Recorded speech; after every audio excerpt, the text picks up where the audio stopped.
Are you a startup founder considering launching or relocating your business in Cambridge?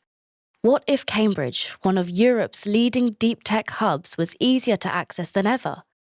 Introducing Launch Cambridge, a powerful new initiative bringing together trusted local experts in workspace, legal, finance, banking and relocation, giving you a seamless, de-risked path into the UK's most dynamic innovation ecosystem. Visit launchcambridge.com for more information. Welcome to the Cambridge Tech Podcast, talking all things technology from the heart of the UK's tech capital.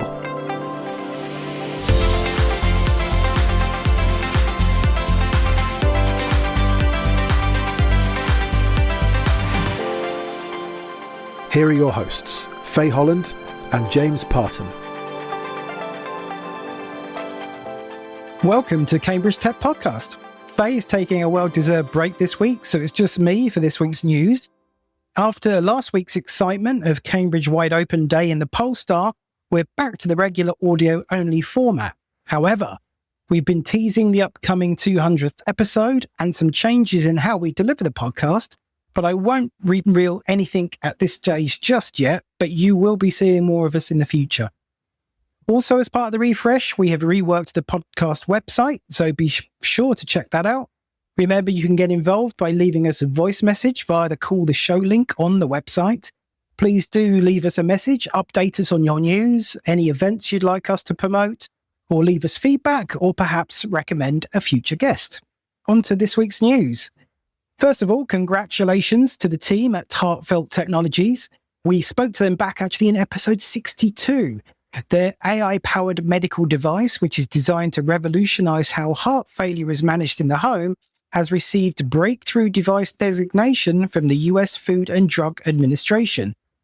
Dr. Seamus Husher, who is the co-founder and CEO of Heartfelt Technologies, said, "This designation is an important moment for Heartfelt Technologies, but more importantly for heart failure patients.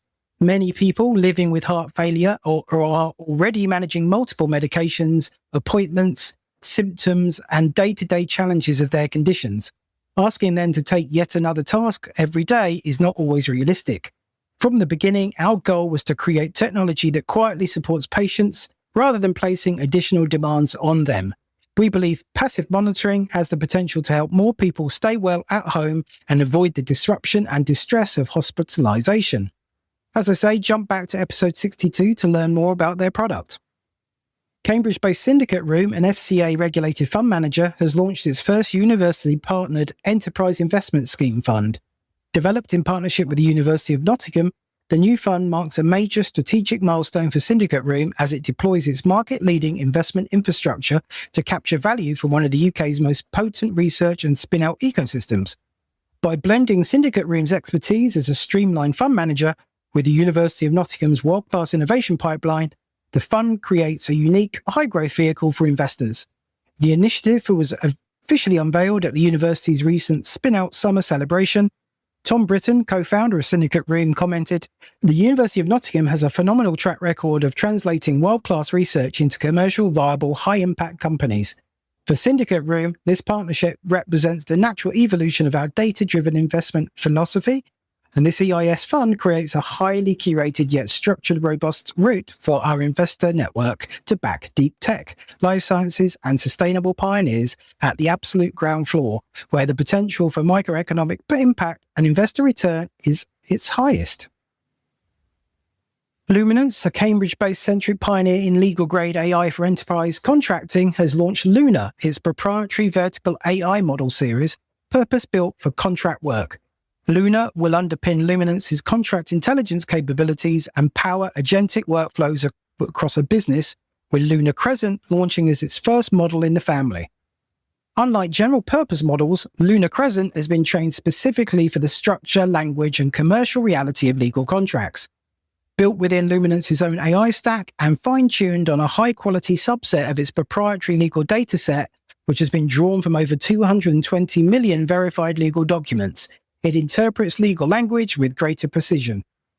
Graham Seals, the co-founder and director of AI at Luminance, said, with Lunar Crescents, enterprises finally have an LLM built for their work rather than borrowed from elsewhere. This is what vertical AI should deliver: greater accuracy, greater speed, greater trust for the work that matters most. That's our news this week. So now on to this week's interview. Today, we explore KPMG's Tech Innovator program. Joining us for the conversation are Salvatore DiMaggio of KPMG and the East of England's winner and runner-up, Gwen Wyatt Moon of Prospectral, and Tim Smeda of Hypergen.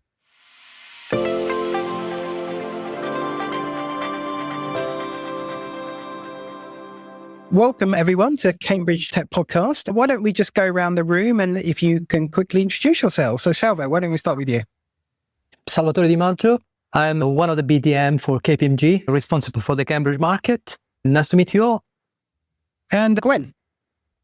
Hi there, I'm Gwen. I'm the CEO of Prospectral. We're a spin out from the University of Cambridge, working on the next gen of computer vision. And Tim. Hi, I'm Tim, CEO of Hypergen, spin out from Man in His Garage. Excellent. That's great. So welcome everyone onto the podcast. We're going to start by just talking to Salvo first of all. So this episode is all about the KPMG Tech Innovator program. So Salvo, let's talk about that first of all. I love the fact that I get to interview you on the podcast, so I can just ask you a load of random questions. Let's start with, what is the program? How long has it been running? Oh, sure. KPMG UK Tech Innovator Competition is an annual program designed to identify and celebrate leading technology innovation across the UK. Since its launch in 2013, it has provided a platform for high-growth business to gain visibility, connect with investor, industry expert, and showcase their solution on a national stage. The competition has since evolved into a gateway to the global KPMG Tech Innovator final, with a UK winner progressing to compete internationally. That's great. I didn't realise it'd been running quite so long, because it has, Salvo. That is amazing. Certainly the last few years, it seems to have really grown in traction. Is that true, or have there been any highlights from some of the early years? Absolutely. Like, for instance, for this year, we had more than 1,800 subscription. 1,800? 1800. Wow. Amazing. Was that for the national competition or for the East? It was for the UK one. Okay, I was starting to get very freaked out then. We just ran a podcast where we were talking about how lots of startups where the numbers were declining.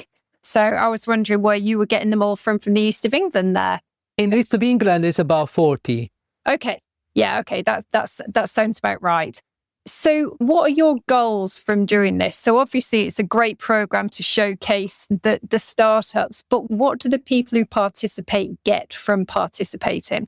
The competition sits at the intersection of innovation, entrepreneurship, and growth capital, making it especially relevant to the UK tech ecosystem. It is designed to identify companies with strong commercial potential, not just interesting ideas, and to give them visibility among investors, partners, and industry leaders. The core aim, I would say, is to find the best and brightest tech scale-ups in the UK and give them a platform to present their growth plans.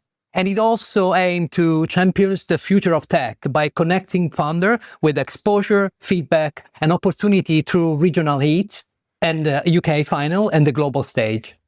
Perfect. And let's just quickly, before we talk to our companies for this year, what are some of the recent wins that some of our listeners may know? The competition has highlighted a long list of notable UK tech names, like including Babylon Health, RefMe, What3 Words, SafetyNet, VividQ, iRock, Innovus Medical, AlloCycle, and Initio AI. Okay, and I think locally, some of the names people will recognise are the likes of Mimicry, Materials, Nexus, those types of organisations. Let's move on then and talk about this year's competition. Who were the finalists this year? Who were the pitching companies? We had 9 pitching companies, mix of technologies, AI, and biotech as well. And we are our winner and the runner-up, which are here with us today. Fantastic. Well, that's a great segue to bring Gwen and Tim into the conversation. So firstly, congratulations to both of you. Sounds like you had some strong competition there, so you've both done incredibly well. Before we jump into the detail about what your individual companies do, we always like to get to know you a little bit better and your path to being founders. What was your inspiration? Were you always into technology and from a young age? So maybe, Gwen, you can give us a little bit of your background and then we'll move on to Tim. As a kid, I loved taking things apart. So I always really enjoyed technology, physics and math. My parents didn't really understand because they weren't super engineering based, but they empowered me to kind of go and do the things that I loved. They had a great rebellious spirit and the kind of indication to just tell me to go and do the things I enjoyed. So I went to Swansea University for undergrad, where I did electrical and electronic engineering. Really loved that. Really loved working in semiconductors and how to scale them. And that's where I would say my true passion for this sort of technology space started during that. And then I joined a spin out for a little bit from Swansea University. Did that for a couple of years, but wasn't really in a space I cared too much about. So I got offered a PhD over at Imperial in London and started working kind of on scaling semiconductor technology. Through that, also started doing lots of venture-based training as well. So I pitched in the final of what was called Venture Catalyst Challenge there, way back when. Really enjoyed it, really wanted to do startup, tried to spin out my PhD research. Absolutely no commercial validity to that at all. And I learned that pretty quickly. So I got a place on Entrepreneur First, but then went, probably not a good idea to try this. This isn't going to work. And at the same time, got offered a job at Cambridge Uni. I made the sensible decision to go and work there for a few years. Met my co-founders in the Department of Electrical Engineering, saw that this was a technology that would really scale and went, this is the thing that I really want to spin out and become a part of and grow into a very large business. And so here we are today. Amazing. And Tim, what was your story? So I was actually born in Zimbabwe, which is where I got the sort of inspiration for the problem, if you like, by personally experiencing the demand for energy outgrew the grid's capacity to deliver it. Came here when I was 14, sort of became basically British, got the opportunity to obviously go to university where I did aerospace engineering, did a few different jobs, and then went on to do an MSc in engineering project management. And then my first job out of that was Jaguar Land Rover in new product, looking at the software and processes that engineers were using and basically trying to get them into new systems that sort of went from the 1970s, I guess. And then I did the same thing again at Airbus, decided that corporate was way too slow and jumped ship into the startup world. The first one was quite a learning experience, fairly similar to Gwen. Didn't quite know what I was doing and all that kind of stuff. It didn't quite work out. The primary angel investor in that one gave me the chance to start Hypergen. So I was kind of lucky to start out with some funding straight away. So let's go into a little bit more detail on both of you as winner and runner-up. So Gwen, I'm going to come to you first of all. What's the elevator of what Prospectral is actually doing? The key thing Prospectral is transforming is the way that machines see. And what we mean by that is standard computer vision is great at being able to say, maybe show you shape and color, but not very much else. If you can utilize what we call high dimensional data, you can start to do far more interesting things and start to see actually not just where things are in a picture, but also what they're made up of as well. So very useful for things in kind of industry, automation, anywhere where you want machines to have smart vision to allow them to carry out tasks like quality assurance and yield measurements, etc.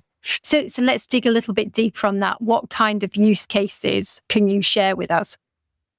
The applications for our technology is incredibly broad. Machine vision within both consumer and industry is undergoing a massive change. What we're targeting at the moment is within industry. So it's within manufacturing lines where you need to make very fast decisions based on your production, and being able to have better data within that production line is far more useful within those spaces to, as I said, increase yield, reduce time to decision making, and reduce waste as well.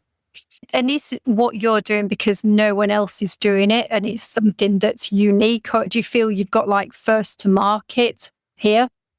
Yeah, I think industry in particular has always been stuck in choosing either between kind of very fast cameras within computer vision that can tell you where things are, or lab-bound expensive equipment that's offline that allows you to understand where the materials are in your system.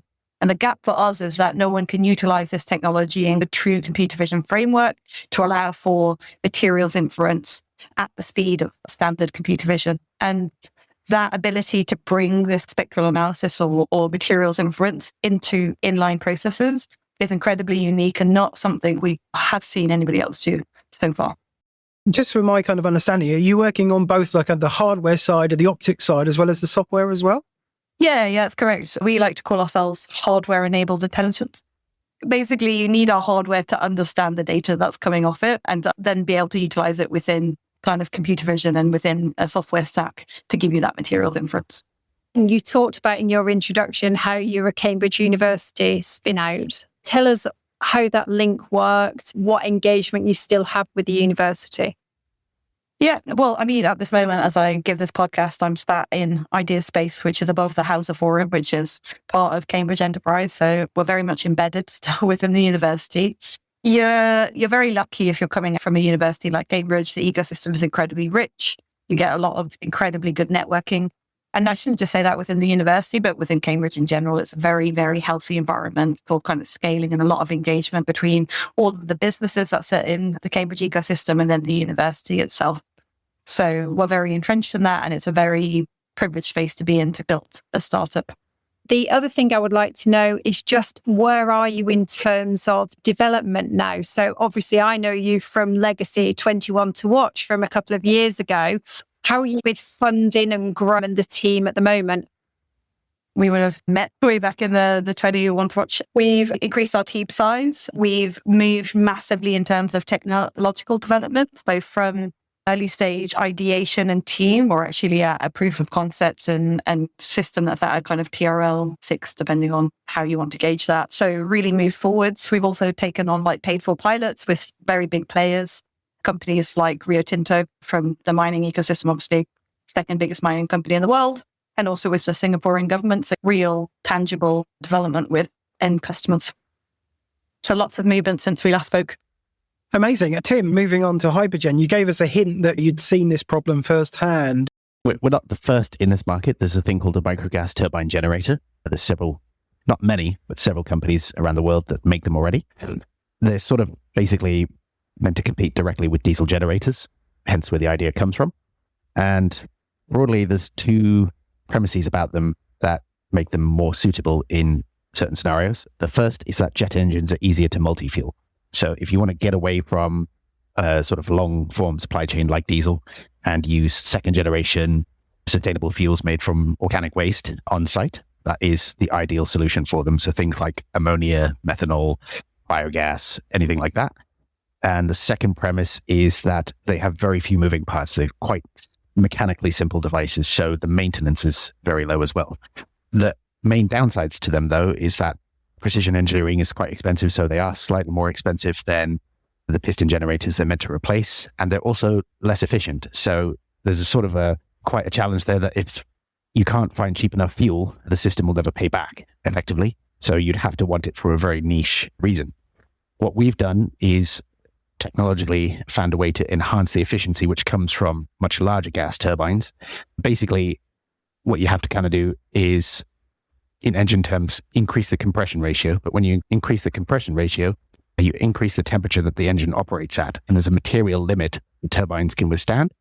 And so all we've done is taken the turbine and created our sort of own novel system that can run 300 or 400 degrees Celsius hotter, depending on the scenario. So all that does is basically increase the efficiency in line with piston generators. And now you've got the opportunity with different kinds of fuel to basically pay back over the lifespan versus what it would have cost to run a diesel generator doing the same thing. But also your fuel supply chain is much more guaranteed, and you can guarantee sort of reliable power.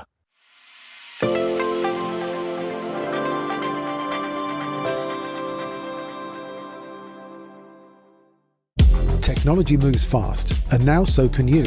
Discover Polestar, the all-electric performance brand vehicles redefining how we drive. Precision engineering, minimalist design, and software that evolves with you. Experience it at Holden Group in Norwich and Bury St Edmunds, or let us bring the test drive to your door.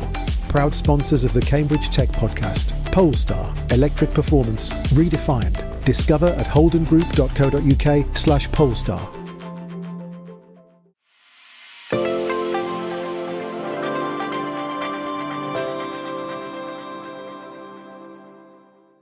Are you targeting industrial use case, or would this also be applicable in a kind of consumer scenario?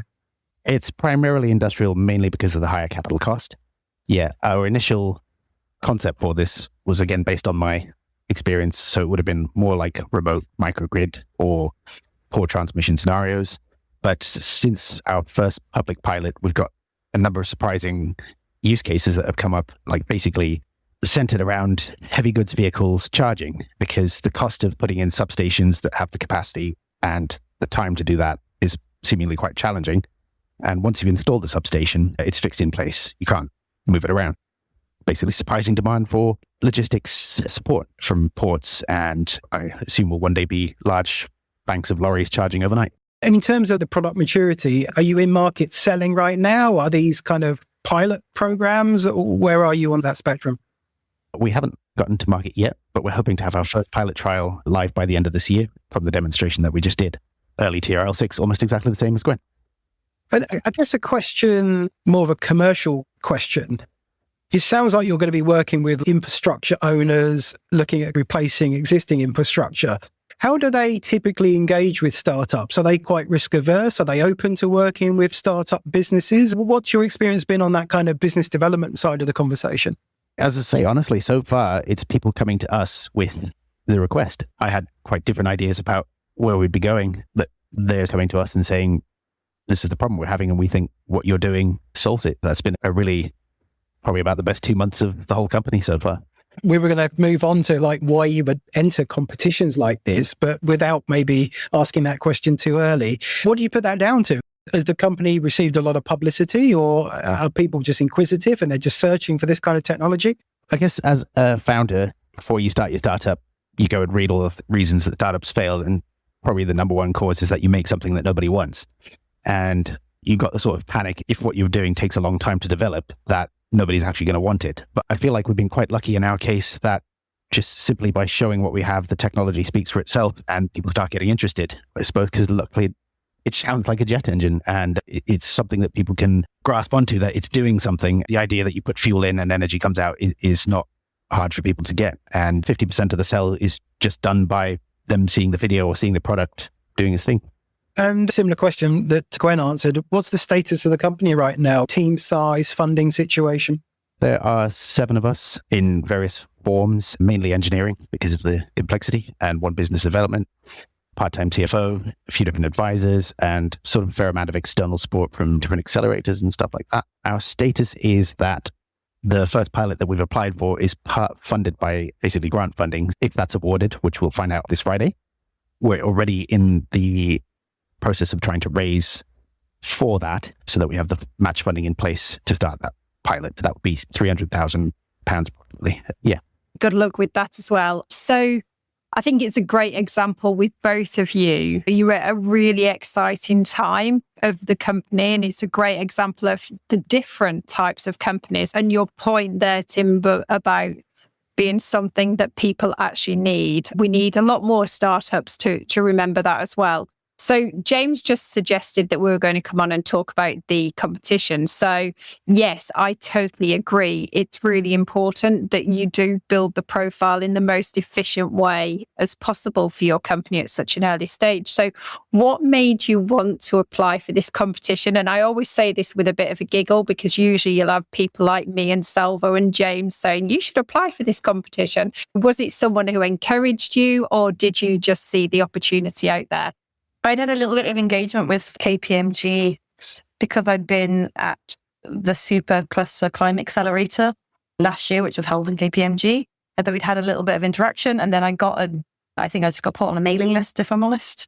And then I got information about this competition. And I saw it, and I saw that it looked incredibly interesting for a company like us. Because, yeah, similar to Tim, we're at this very exciting stage and we're very much in the space and ready to scale. And having a partner like KPMG kind of champion you, or being able to be part of that kind of competition, just feels like a no-brainer. So kind of getting our name out there and getting that credibility behind us.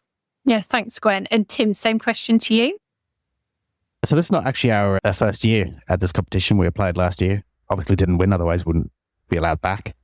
Rules. But there was quite a lot of feedback from the judges that we got last year that we took and incorporated. One of the challenges of coming from academia is the way you express your startup is mustn't be like that at all kind of thing. And it's a learning journey, it's simple commercial language. And it was actually one of my teammates who found it last year. And we decided to play again this year. And partly on the basis to see how much we've learned. And obviously we have, because we've become runner-up. Yeah, if at first you don't succeed and all that. So Salvo, Tim just talked about the judges there and getting feedback. Who were the judges this year?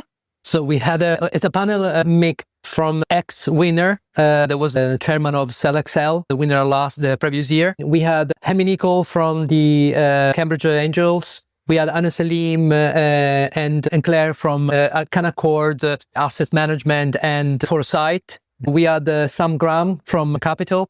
So it was a mix of investor from a different stage, angel up to in private equity and experienced entrepreneurs. And what was the feedback like from the judges on this year's cohort?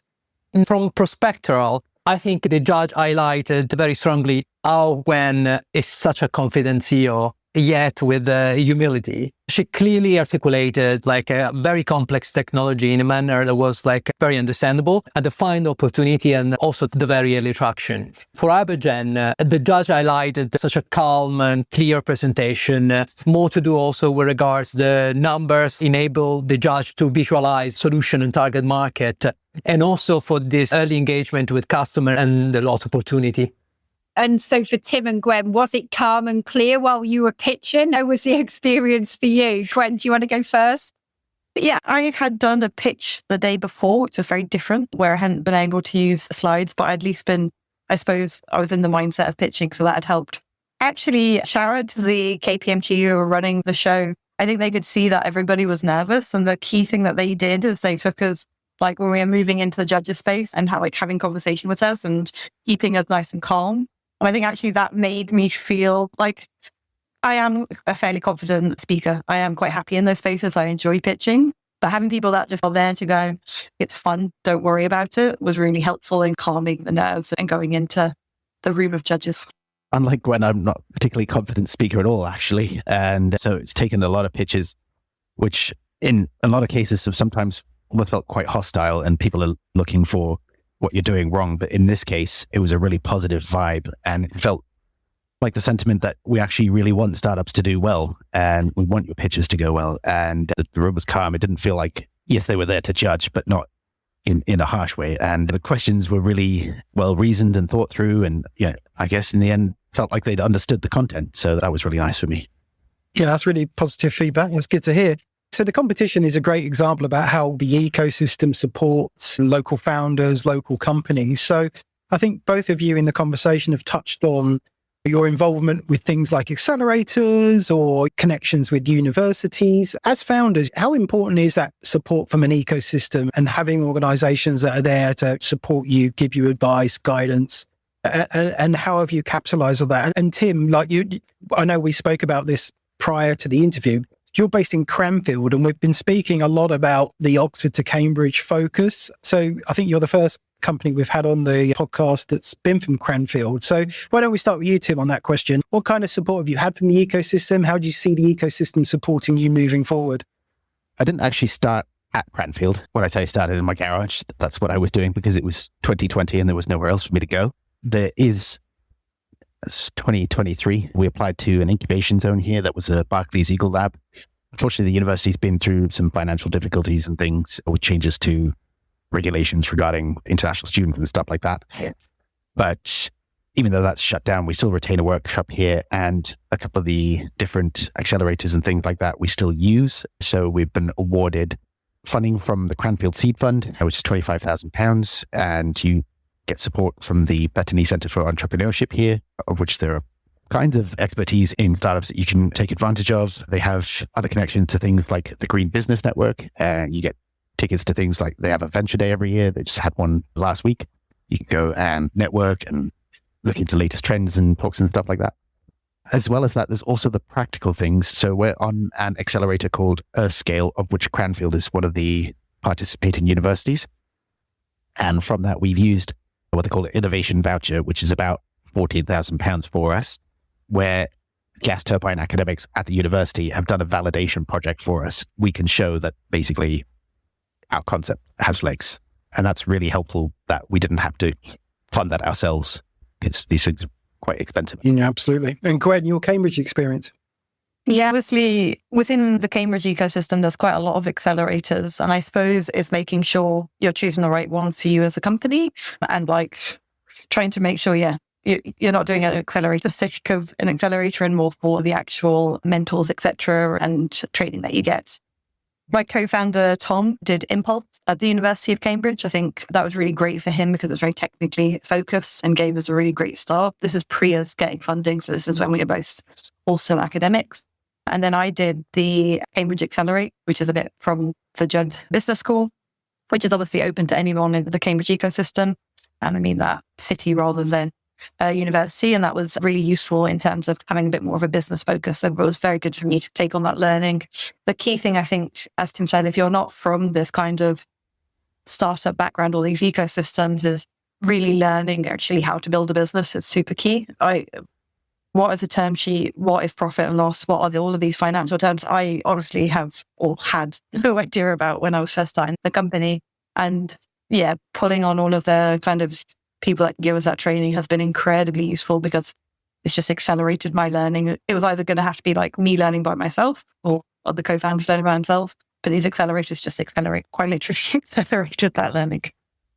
Yeah, I think that's the point of the ecosystem, isn't it? That they can all pull together and there are always people that can help. And I think the other point is that's all you getting the benefit from the ecosystem, but it also goes the other way. So I remember last year, Gwen, you were all over Cambridge Tech Week and because you were putting yourself actively out there and using the ecosystem to your own benefit. So I think that it's good not to forget that side of it as well.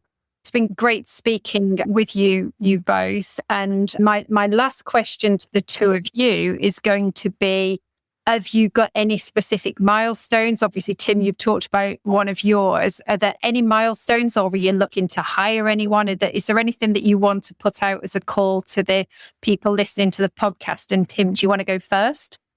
I guess it's not just the sort of fundraising and pilot trials. Support the pilot trials. We're looking to basically get into a corporate partnership with some manufacturers if we can find them. We've took to one already, basically in the sense that we don't want to raise the capital to buy the equipment and warehouses and all that kind of stuff. We would just utilize their systems to produce our pilots for us. And along with that, we would probably get a couple of more staff on board as well. We need additional skills in electronics because when this goes out to customers, don't particularly want it to be unsafe or fail or damage their equipment, for example. Yeah, so all those things have to come together roughly at the same time. None particularly more important than the others, but I think those are the key things for us over the next few months till December. Okay, so corporate partners and a couple of extra team members, and we'll put links to your profiles as well in the notes. That's you. Gwen, what about from your side? Yeah, so we're mid-fundraise at the moment. Always great to talk to investors, as I think every startup is always mid-fundraise, but we're legitimately trying to close around soon. So that's around £3.3 million to scale up the technology and really get into those proper wedge markets so we can build our traction. And then alongside that, obviously, because we're raising and once that's closed, we are going to be starting to hire. And a particular key hire for us is a business development person or product development person who really understands the kind of camera ecosystem. And that's like a key hire for us over the next 6 months-ish. And then what we're looking for technology people, we're a very tech-heavy company because we're building something very innovative. So anyone who's interested in kind of new forms of computer vision in material science, very keen to talk to those kind of people as well. Okay, that's brilliant. Thanks, Gwen. And then the final word, I think, has to go to Salvo. So what's next in the competition, Salvo? Sure. Prospectral, of course, represent our region in the London final. And the UK winner will get more than a trophy. They will advance to the Global Tech Innovator competition in November in Portugal. That's perfect. Well, good luck to Gwen. Congratulations again to Tim. And thank you, Salvo, for joining us today.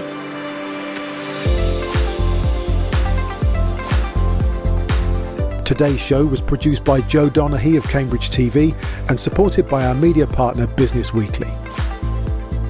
The Cambridge Tech Podcast is available on all major podcast platforms and on cambridgetechpodcast.com. If you've enjoyed this podcast, please give it a 5-star review. It'll really help others discover the show.